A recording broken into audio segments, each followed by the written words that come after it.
नमस्कार दोस्तों, एक बार फिर से आपका स्वागत है मेरे इस चैनल पे। और इसके पहले कि मैं चैनल की शुरुआत करूं, वीडियो की शुरुआत करूं, आपसे नम्र निवेदन है कि आप इस चैनल को सब्सक्राइब अवश्य कीजिए। और वीडियो के अंत में अगर आपको वीडियो अच्छा लगा तो आप लाइक कीजिए, फॉरवर्ड कीजिए, शेयर कीजिए और आप टिप्पणी भी कीजिए। तो चलिए आज के इस नए वीडियो में, आज का वीडियो हालांकि इसके बारे में काफ़ी यूट्यूब में आ चुका है। मोदी जी ने जो 15 अगस्त पे जो भाषण दिया उसके में काफ़ी एनालिसिस आ चुके हैं और मैं अपने स्वयं का एनालिसिस यानी विमर्श जो उत्पन्न हुए, मैं अपने स्वयं की का विश्लेषण करना चाहता हूं। तो आपके सामने चालू करते हैं। चलिए, मोदी जी का इस बार का वो थोड़ा बहुत पिछली बार का भी 15 अगस्त का भाषण भी अलग से था। इस बार बहुत ही अलग से था। समय की मांग के अनुसार मोदी जी का भाषण था, जिसमें हालांकि मोदी जी हमेशा लंबा भाषण देते हैं और हर तरह की बात करते हैं, कई तरह की बात करते हैं। वो उसमें इस बार और पिछली बार भी थोड़ा बहुत कुछ हटके था और इस बार भी बहुत ही हटके था।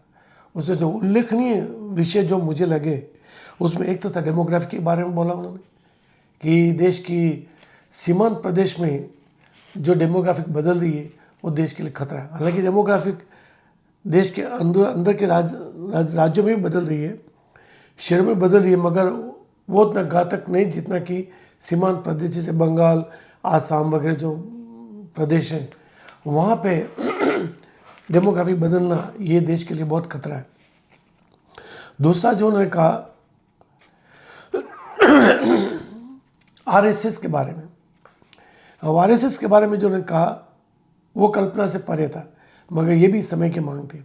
जिस तरह से मोदी जी और मोहन भागवत जी के बीच में जिस तरह से शायद दूरियां थी, शायद या यूँ कहें कि बीजेपी और आरएसएस के बीच में दूरियां थी, उस दूरी को कम करना जरूरी था।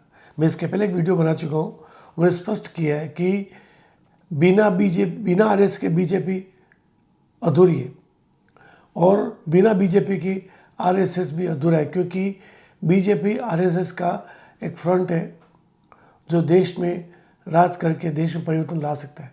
आरएसएस चुनाव नहीं लड़ते, गैर राजनीतिक संस्था है, वो सामाजिक संस्था है। इसे उसका जो मुख्य पृष्ठ है वो है बीजेपी। इसे बीजेपी को अगर क्षति होती है तो ये आरएसएस की क्षति है, और जो आरएसएस की क्षति है वो देश की क्षति है। तो आरएसएस और बीजेपी की जो थोड़ी दूरियां थी, या तो थी या तथाकथित दूरियां, जैसे कि हम पढ़ते आ रहे, कुछ महसूस करते आ रहे।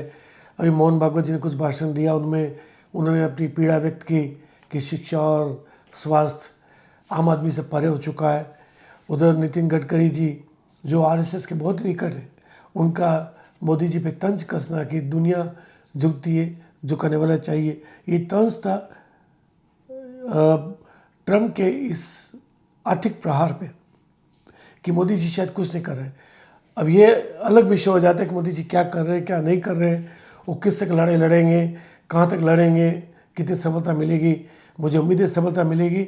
अगर भारत की जनता ने साथ दिया तो मोदी जी सफल होंगे, भारत सफल होगा। तो वो मुद्दा एक अलग है, मगर उसके बहाने नितिन गडकरी जी ने तंज कस ही लिया। और ये शायद एक ही दिन हुआ या एक दो दिन आगे पीछे हुआ, तो ये समय भी एक ऐसा था कि ऐसा लगता है कि शायद कुछ निराशा को, पीड़ा को व्यक्त करने का एक साथ मन बनाया दोनों ने। तीसरा मुद्दा, जो तीसरी बात जो बहुत ही उल्लेखनीय थी, जो मुझे लगी, सुदर्शन चक्र। महाभारत का जिक्र किया उन्हें, भगवान श्री कृष्ण का जिक्र किया और उनके सुदर्शन चक्र का जिक्र किया। यह इसलिए जरूरी है कि जिस तरह सुदर्शन चक्र का कार्य होता था, मारकर वापस भगवान श्री कृष्ण के पास आ जाता था, उसी को अब वो अमल में ला रहे हैं, उसको वो एक साकार कर रहे हैं। जो प्राचीन काल में न जाने कितने हजारों वर्ष पूर्व, लाखों वर्ष पूर्व ये जो घटना घटी थी महाभारत की, उस सुदर्शन चक्र के क्रिया को, सुदर्शन चक्र के गाथा को साकार करने की कोशिश कर रहे हैं। और मुझे ऐसा लगता है कि उन्होंने कहा कि हम इस दिशा में काम करेंगे, मगर मोदी जी की जो स्टाइल है काम करने की, वो जब बोलते हैं तो होमवर्क करके बोलते हैं। तो मुझे पूरा विश्वास है कि अपने DRDO से उन्होंने इस बारे में विचार विमर्श किया होगा, कोई प्रारूप तैयार हुआ होगा और ऐसी तैयारी कर चुके होंगे कि हाँ ये संभव है, ऐसा वैज्ञानिकों से मिला होगा संकेत, तभी मोदी जी ने ये अपने भाषण में कहा। और ये अगर होता है तो बहुत अच्छी बात है। और मोदी जी ने कहा है तो वैज्ञानिकों ने हाँ कहा होगा, ग्रीन सिग्नल दिया होगा, तभी मोदी जी ने भाषण में कहा होगा। और वैज्ञानिकों ने ग्रीन सिग्नल दिया है, उसका मतलब कि जो हुआ था लाखों वर्ष पूर्व, हजारों वर्ष पूर्व, जो भी आप कहें, वो साकार होगा। तो ये बहुत बड़ी उपलब्धि होगी।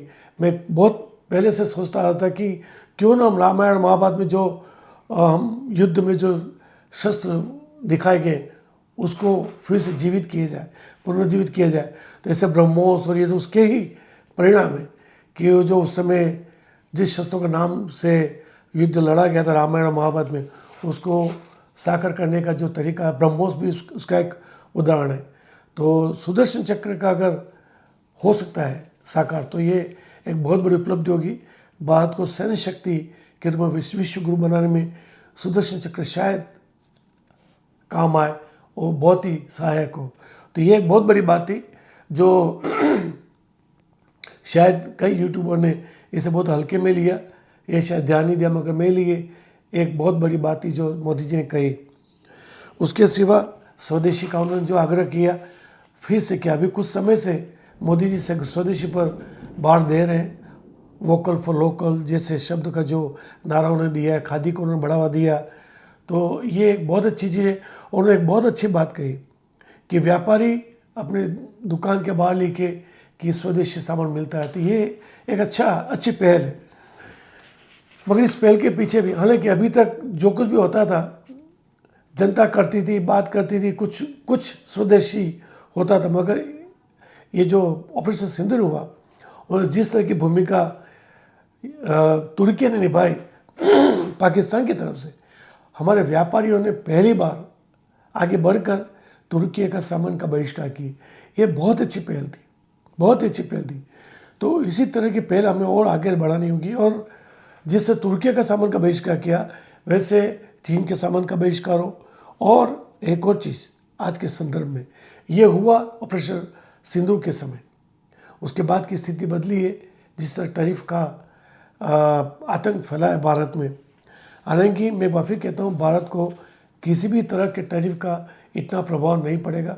अमेरिका चाहे कुछ भी कर दे, भारत की जिस तरह की अर्थव्यवस्था है उसमें टैरिफ का इतना प्रतिकूल प्रभाव नहीं पड़ेगा। आंशिक प्रभाव अवश्य पड़ेगा, वो भी अल्पकालीन के लिए, दीर्घकालीन पे कोई प्रभाव नहीं पड़ेगा, ये मेरा मानना है। तो ये जो टैरिफ का जो आतंक चल रहा है, उसमें व्यापारी अगर ऐसा करते हैं कि हम ब्रांड, और इसमें व्यापारी का नहीं, इसमें जनता का काम है। जनता अगर विदेशी ब्रांड का सामान खरीदना कम कर दे या बंद कर दे, शने शने कम करे, और व्यापारीगण, उत्पादक एक अच्छी ब्रांड खड़ी करें धीमे धीमे। और ये कंज्यूमर आइटम की बात करें, जैसे कि इलेक्ट्रॉनिक की बात नहीं कर रहा हूँ, इलेक्ट्रॉनिक अभी भी जो है विदेशी ब्रांड चल रही है। कंज्यूमर आइटम जैसे कि इलेक्ट्रॉनिक्स में गोदरेज है, गोदरेज, टाटा और कई ऐसी कंपनियां हैं जो इलेक्ट्रॉनिक में अपना कंज्यूमर आइटम में अपना कदम जमा चुकी हैं। मैं भी भारत आया था तो काफ़ी मैं फ्रिज देख रहा था घर के लिए, काफ़ी फ्रिज देखे मैंने, सैमसंग वगैरह बहुत थे, LG से, मगर मैंने एक ही खरीदा, एक ही ब्रांड, गोदरेज। अब मैंने ये नहीं देखा कि गोदरेज कितना चलेगा, सैमसंग कितना चलेगा, सैमसंग 25 साल चलेगा, गोदरेज 10 साल चलेगा, मैंने नहीं देखा। मैंने देखा मुझे भारत की कोई भी ब्रांड भारत का चाहिए, तो मैंने गोदरेज का खरीदा। सैमसंग नहीं लिया, LG नहीं लिया, और बाकी कई ब्रांड थे, पैनासोनिक को सब। तो ये हमारी जो ब्रांड उपलब्ध है, किसी भी क्षेत्र में कपड़ा लेने जाओ, अगर हमारी ब्रांड उपलब्ध है तो आप पहले उसको प्रायोरिटी दीजिए, ताकि ये जो टैरिफ का जो आतंक है उससे निपटा जा सके। तो ये एक बहुत बड़ी बात है। और उसकी पहल जनता को करनी है। इसमें व्यापारी गण भी कर सकते हैं कि वो अधिक से अधिक भारतीय ब्रांड को भी मौका दें। मैंने देखा कि कई स्टोर ऐसे थे जहाँ पे गोदरेज का नाम ही नहीं था, सिर्फ सैमसंग का और वही सामान बिक रहा था। तो वहाँ पे व्यापारीगण को चाहिए कि वो भारत का ब्रांड भी बेचे विदेशी ब्रांड के साथ साथ, और धीमे धीमे शनै शनै भारतीय ब्रांड की संख्या बढ़ाए और विदेशी ब्रांड का कम करे। अगर व्यापारीगण जनता के सामने अच्छी ब्रांड भारत की प्रस्तुत करेंगे तो पूरा विश्वास है कि भारत की जनता इसे स्वीकार करेगी। मैंने टीवी भी खरीदा, तो टीवी मैंने लोकल ब्रांड का मैंने लिया। मैंने कोई पैनासोनिक या सैमसंग या जो अच्छे अच्छे टीवी आ रहे थे वो नहीं लिए, मैंने सिर्फ लोकल ब्रांड का मैंने टीवी लिया। मैंने सिर्फ यही कहा मुझे भारत का ही चाहिए, भारत में बना हुआ, और कोशिश मेरी यही रहती है कि न सिर्फ भारत में बना हो पर भारतीय ब्रांड भी हो। ये मैं कोशिश हमेशा करता हूँ। तो ये अगर जनता इस तरह की कोशिश करे तो, और व्यापारी भी इसमें साथ दे और भारतीय ब्रांडों को अधिक महत्व दे, तो ये एक बहुत बड़ी क्रांति होगी। एक क्रांति आई, आज़ादी हुई, मगर स्वदेशी क्रांति, और उसमें भी स्वदेशी में भी भारत में बना हुआ। और एक और चीज़ उसमें मैं शामिल करता हूँ, भारतीय कंपनी का बना हुआ, ये भी एक दूसरा ब्रांड, ये दूसरा स्टेप है स्वदेशी में। और तीसरा भारत की ब्रांड। तो ये मेरा अपना अनुमान है, मेरा अपना निर्णय है, मगर इसमें आगे पीछे हो सकता है, जनता जैसा ठीक चाहे सुविधा के अनुसार। तो ये स्वदेशी के लिए जो मोदी जी ने फिर से भार दिया, ये बहुत अच्छी चीज़ है। इससे देश का औद्योगिक विकास बढ़ेगा, और औद्योगिक विकास बढ़ेगा तो रोजगार के अवसर बढ़ेंगे और स्वदेशी संपूर्ण होगा। और हमें निर्यातोन्मुखी अर्थव्यवस्था नहीं बनना है। निर्यात अच्छा है, उसी चीज़ का निर्यात आता है जो हमारे देश में सरप्लस है, जिसका उत्पादन ज़्यादा है, पूर्ति ज़्यादा है, तो उसकी खपत निर्यात में हो, ये अच्छा है। मगर सिर्फ निर्यात के लिए ही हमारे देश के अर्थव्यवस्था के कई सेक्टर बने और कई ऐसे औद्योगिक क्षेत्र बने, ये देश के लिए दीर्घकालीन में अच्छा नहीं है, ये मेरा मानना है। स्व खपतमुखी ये हमारा नारा होना चाहिए अर्थव्यवस्था को मजबूत करने के लिए। हम हमारा खपत करें, उत्पादन करें, हम स्वयं खपत करें, और जो बचे वो निर्यात करें, तभी देश का आर्थिक विकास बहुत तेज़ी से होगा, और जो विकास होगा मजबूत होगा और जन जन तक पहुंचेगा। तो ये कुछ मुद्दे थे जो मैं लेके आया आपके सामने, जिस पर विचार विमर्श करना था।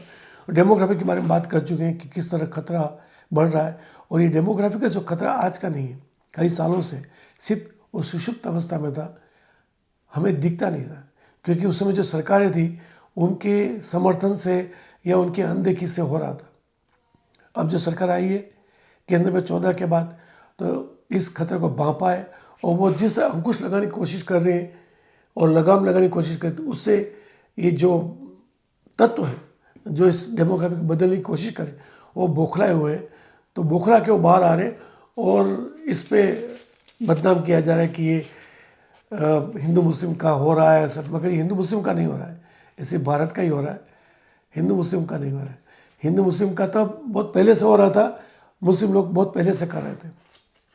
इसलिए इसमें हिंदू लोगों को कलंकित करने के लिए या उन्हें खलनायक बनने की कोशिश की जा रही, वो सर्वथा गलत है। तो ये कुछ मुद्दे थे। स्वदेशी, आरएसएस को मान्यता की आवश्यकता थी।